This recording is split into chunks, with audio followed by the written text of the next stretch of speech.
Men of Reddit, what's the one thing you hate about being a man? Being completely invisible. It can be an advantage. When I want to, I can go about my day in peace without interruptions from anybody.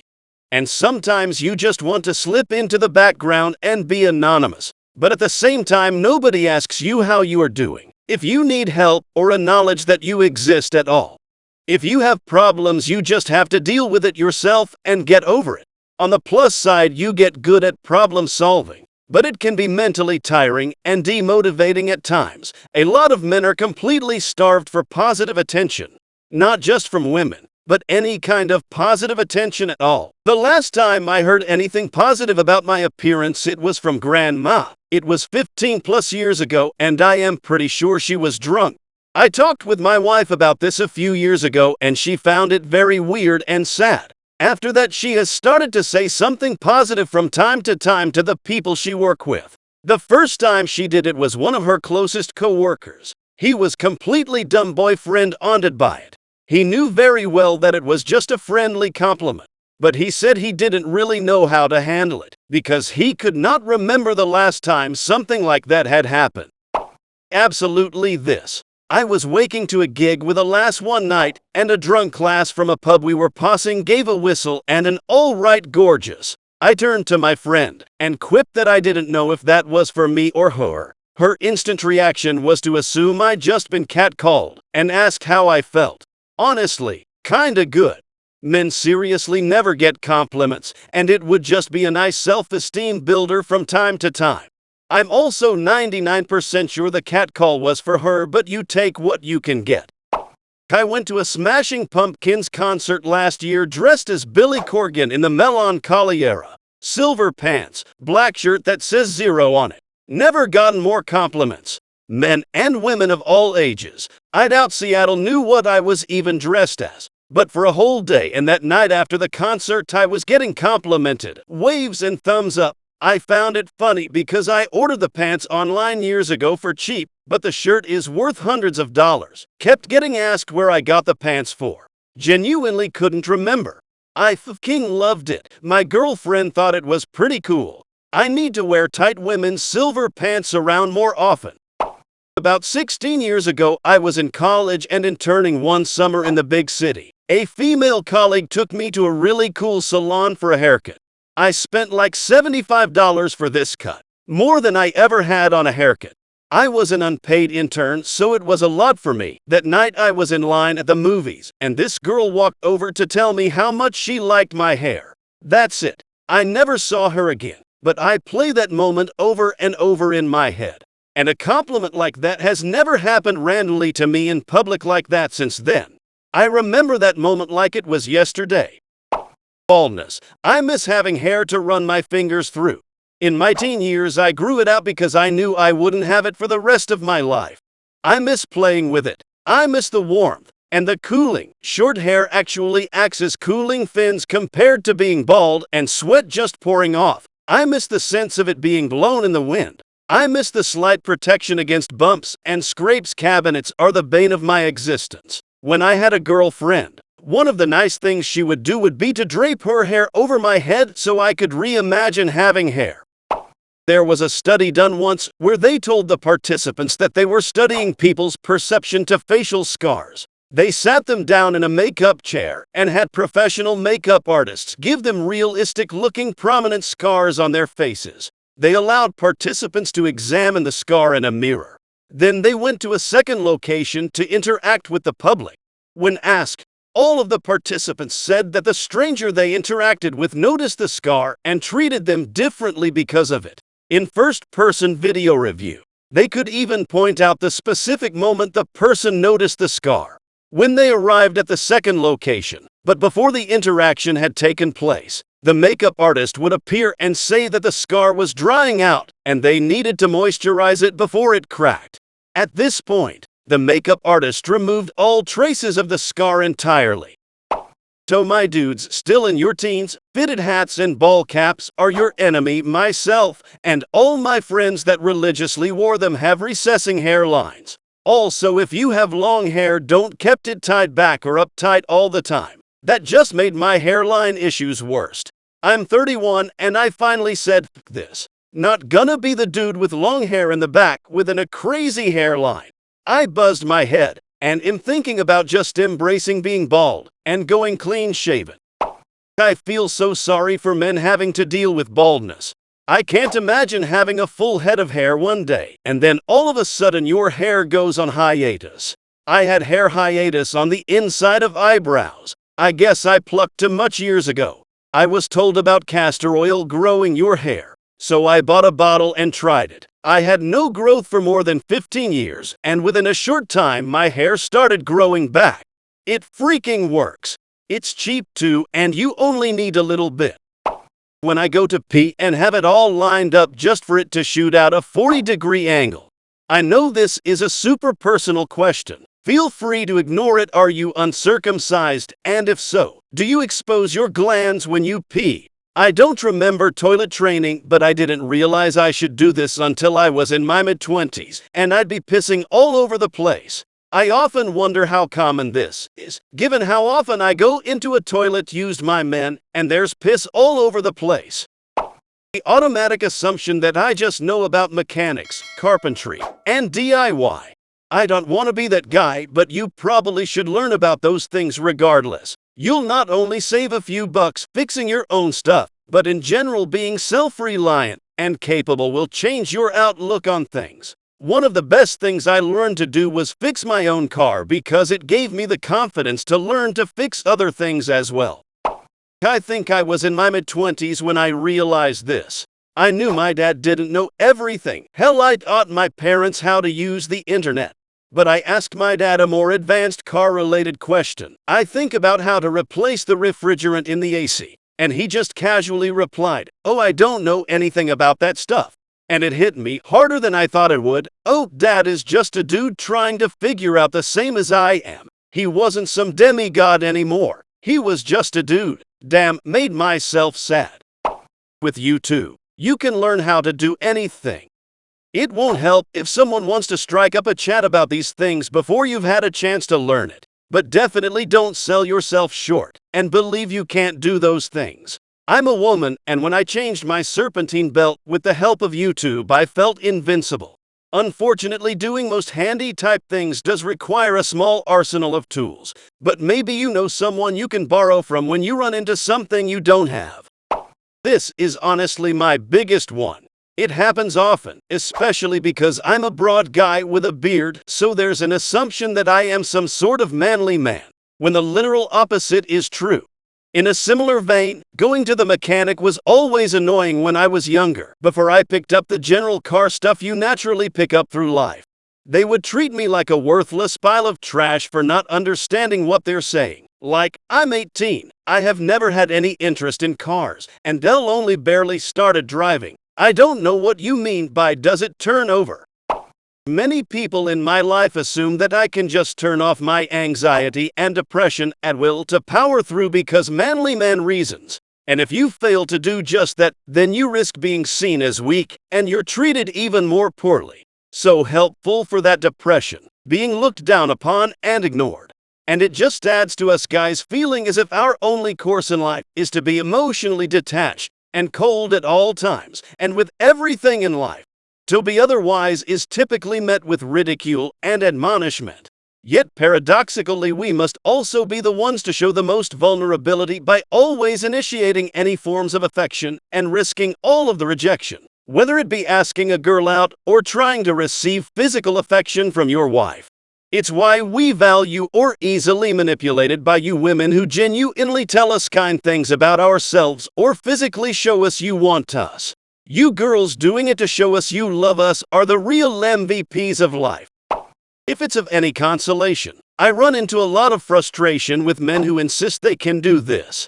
I can't help them when they insist on doing it this way.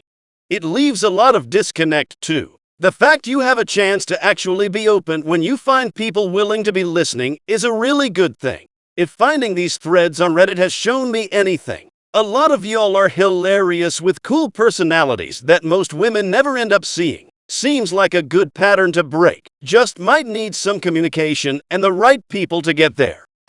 I remember the first time I cried in front of my fiancée. Before I had proposed, my mom had collapsed on the stairs and had been taken away by ambulance. I was calm and collected until she left. Then I just crumpled.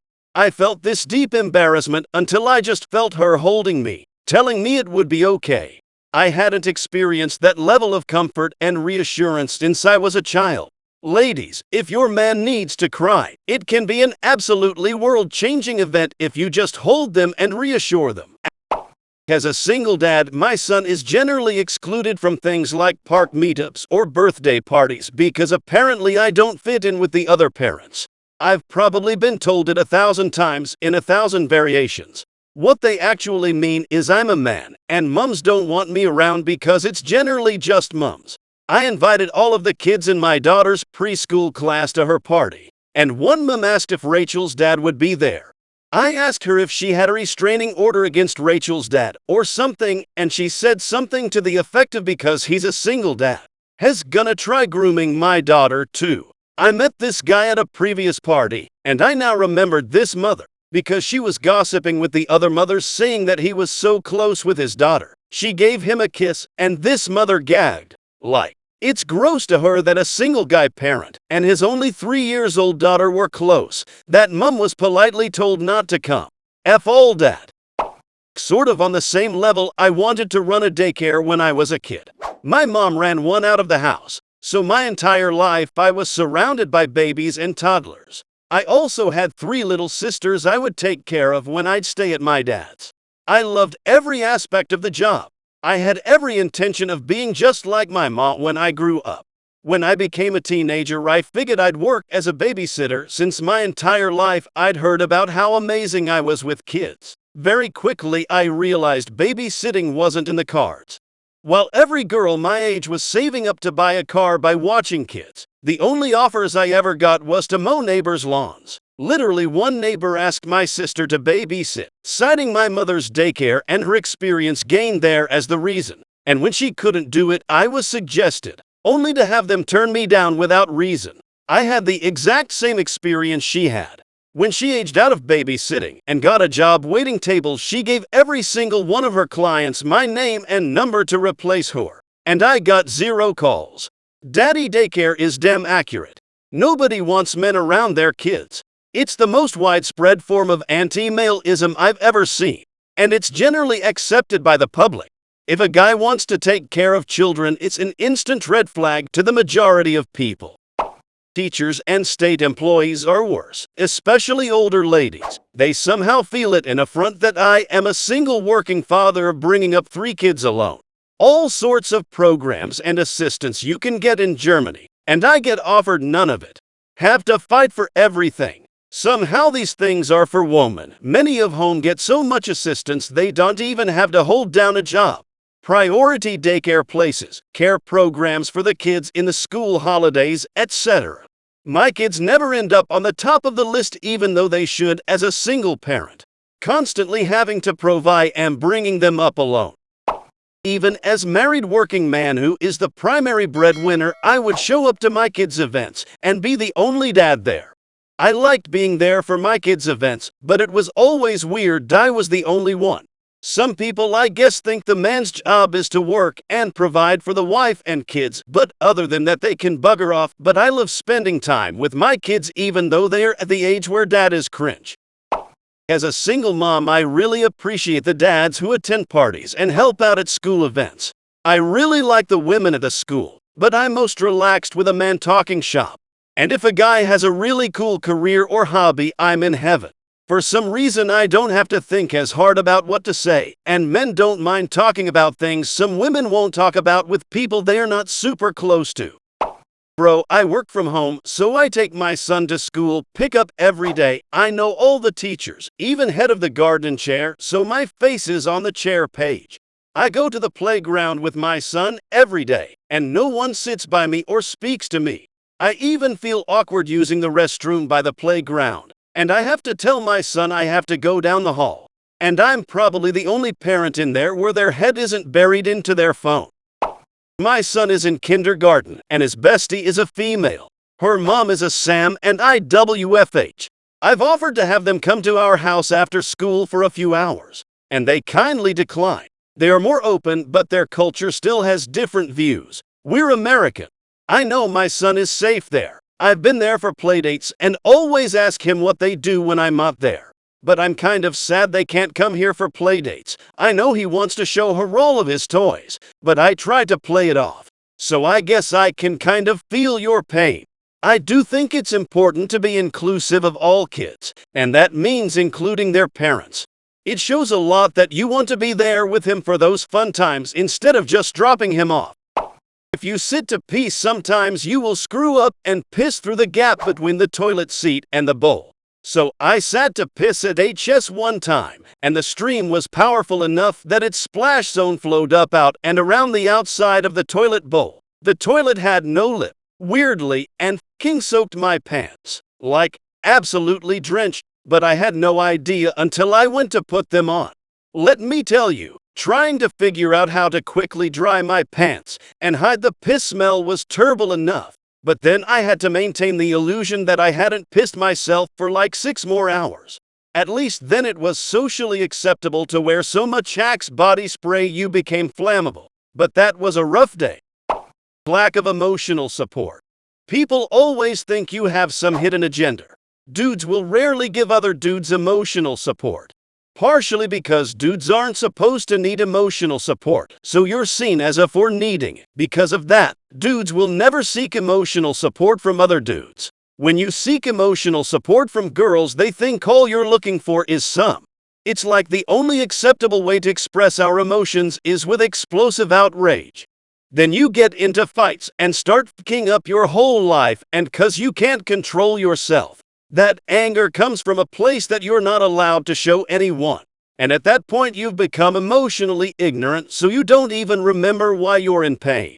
Now you're walking around with all this pain in you, and you're not allowed to cope with it in a healthy way.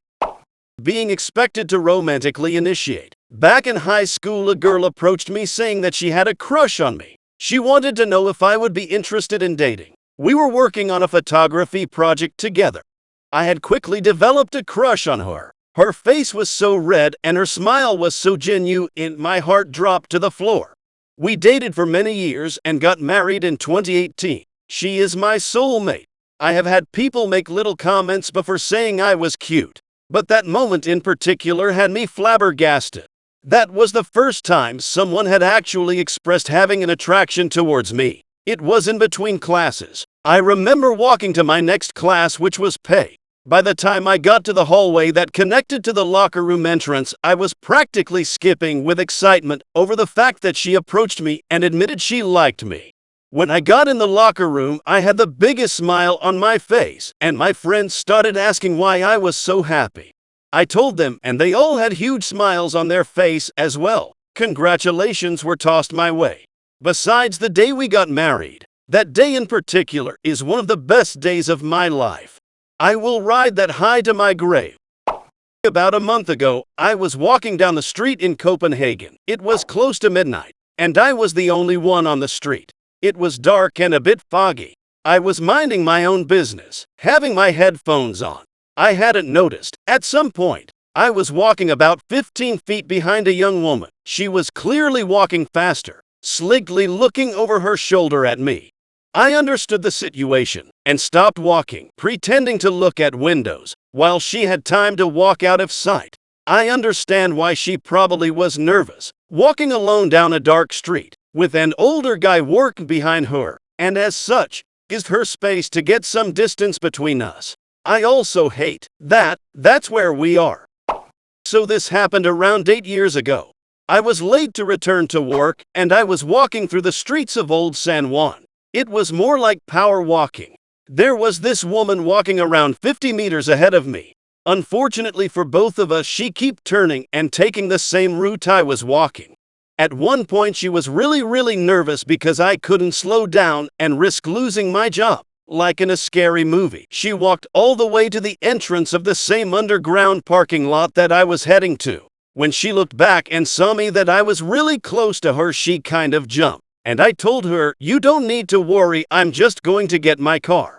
She looked like she felt really bad at that moment, and I told her, "Don't worry, I know I look scary," and went on my way. "I'm sorry I scared you. I love children and I would love to babysit, but people think it's creepy that a man likes children, but I don't mean any ill intentions. I just love them because they are innocent and their minds are so creative. I love playing with them because I'm still a child in my heart. I was married to a child abuse survivor. She unfortunately put a wall between me and my own boys when they were little. I even didn't recognize why until recently. I love kids. I was a mailman and somehow people felt less scared of me interacting with their little ones. I guess the uniform helps. Life sucks sometimes. When I used to date, I used to tell how I would have loved a little girl, and I can see the disgust in their eyes. This is now a hard boundary for my next relationship. I feel you. We are all kids after all, and being an adult doesn't stop us to be goofy and full of fun. Kids recognize it though, but for others we are just creepy old dudes. The one thing I dislike on the whole is being framed as a big strong man in the context that means I'm about to be asked to do grunt work. Like, no, you aren't flattering me or buttering me up as much as you seem to think you are. Really anything that plays to you're a straight dude. So we're going to play to your ego and innate love of cars, spots, and women as objects just misses me and leaves me feeling insulted. Don't get me wrong. Being seen as a predator or a potential threat also sucks, but I can at least understand that. I know I'm not a danger to women, but they don't. The fact that I can't pay women compliments about their hair, nails, perfume, clothes without it being interpreted as anything more than a compliment. I don't want to date you. Just want to tell you you look nice today. About 4 years ago in my high school biology class, I was partnered with a really dark-skinned girl. The only reason I mention that is because she had really deep blue eyes, which caught me off guard. I was preoccupied moving my books and backpack over to the sink that we had to sit at, and I glanced up, and her eyes were the first thing I noticed. Without even thinking, I said, "Whoa, your eyes are beautiful." That was before I realized what kind of balls it would have taken me to say that normally. It came out as a sincere and honest first impression, and flirting was the last thing on my mind. I think the next day she asked the teacher to switch partners because she and another student had switched places without my knowing. The rest of that semester I couldn't help but feel that my sudden compliment might have come off wrong, and that I made her uncomfortable. The thin line between toxic masculinity and being too emotional. You have to have an exact amount of emotional vulnerability in precisely the right circumstances, or you fall into one of the above categories. For the people saying I am choosing the wrong people to be around, it's not that simple. I am very selective with who I allow in my inner circle and have been fortunate to find a handful of like-minded people I call friends. My perspective is more from a dating standpoint. When making a first impression, I feel compelled to uphold a certain standard of a man. Not saying I can't be myself, but more so I feel the need to suppress certain aspects of my personality until a bond is formed where I feel I can safely express some of my deeper emotions. I'm sure we all can agree that there are things we would tolerate from people we've known for years that would be unacceptable from someone we've only known a few days or weeks. Personally, it takes years of being around someone and getting a feel for who they truly are before I feel that level of emotional safety. Some people may think that's the wrong way to go about it, but like many other men, that's simply what life experiences have taught me.